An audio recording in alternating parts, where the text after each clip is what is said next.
Welcome to the volumetrader.com. These are the trades and kind of a market breakdown of Friday, June 19th, 2009.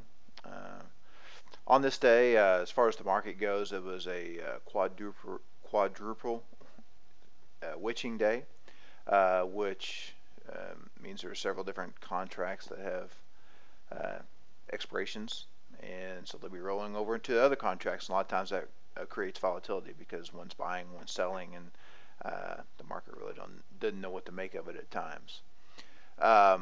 So on this day, our previous close was at 912.75. We had a gap up, a pretty significant gap of almost 9 points to 921.75 or 921.50.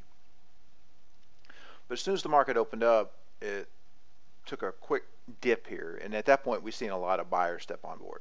So we actually got in long right here. We got in long at 21.75, I believe, or yeah, something like that. But it was a trade that went up here really quickly. Then we've seen the sellers really start stepping on it. So we exited this trade. Oh, we actually got a tick away from the top. So, and this is unusual for us. We usually want our trades to be at least 3 points, if not 5 to 10 points. And the reasoning here is because of the amount of selling that came in here. All right. And so we actually got out of this with a win. So, and we were up 1.25 points. What you see here is this top one is what we were up on the trade, 1.25 points. We're up 1.25, then that makes us up 1.25 points on the day. And for today, we have 1 win, 0 losses, and 0 ties, or break even is what we call them. So in and out real quick for 1.25. All right.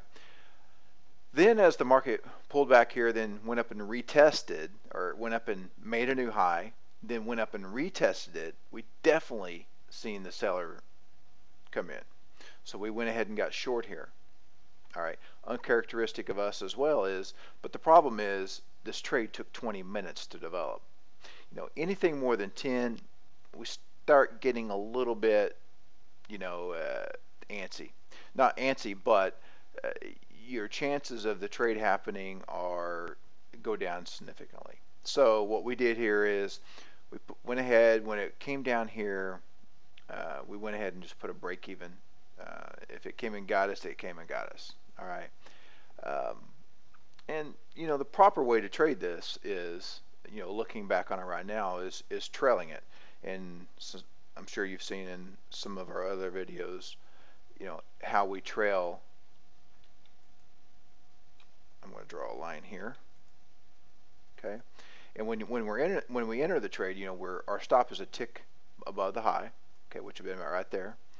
Then as this comes down, okay, and makes a new low, it comes back up and retraced, then we start putting our stops a tick beyond. So actually this did not make a new low here. It came down and equaled the low right here.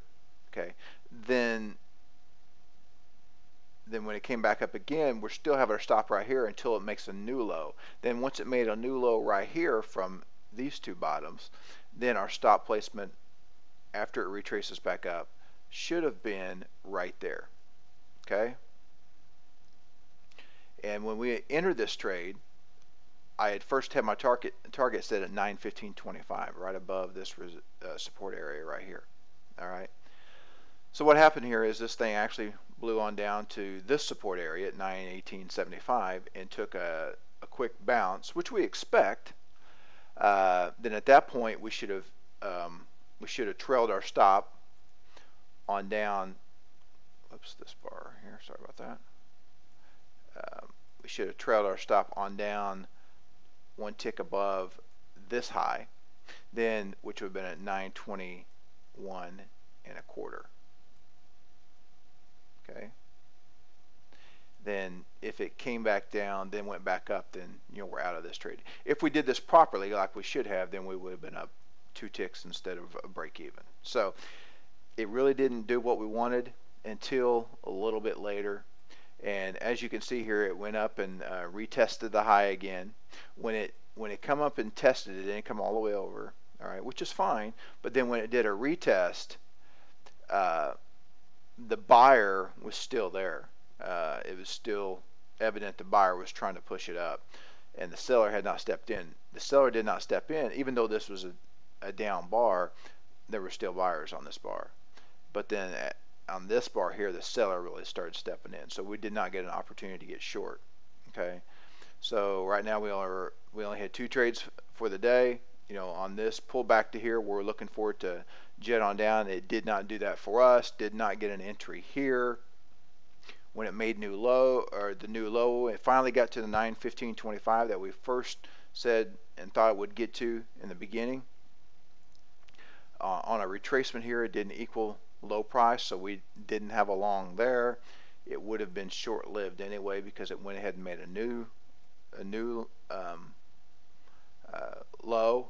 Right here, the buyer did step in, but it got up to here, pushed down.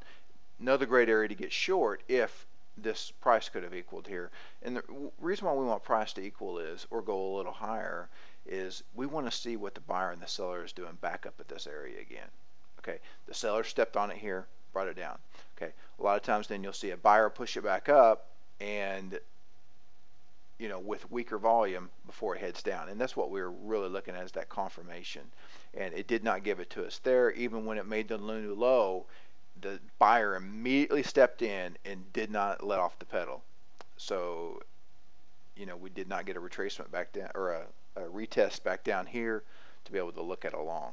So, and that happens on these days, these contract expiration days, where the market just kind of goes and comes and goes and comes, and there's just nothing that we can do about it. At this point, we're looking to get short here. You know, we've came down, we broke this support area. Now we're going to use it as resistance, and it never came. When we came up here and made new, or equaled the high, you know, the retest that we're, of that area that we're looking for, of this high here, it actually just went on through it, and with a lot of buying, the seller never stepped in for us to even look at a trade there.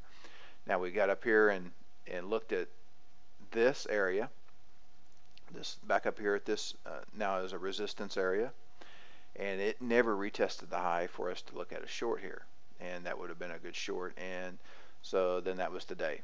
The market ended up closing at 915.75, and so that was the trades for June 19th, 2009. Pretty slow day. Usually on these expiration days, it's a really volatile day, but we did not get that. So if you have any more questions, you may email us at info@thevolumetrader.com. You may join us in our for free, as we are getting everything going. Everything's free right now. So you may join us for our trading room. The link is on our website at thevolumetrader.com, and that's about all we have on the site right now. But you may join us there and come in and trade with us. We take live trades, and you're able to see those as we take them. So anyway, have a good weekend, and we'll see you on Monday.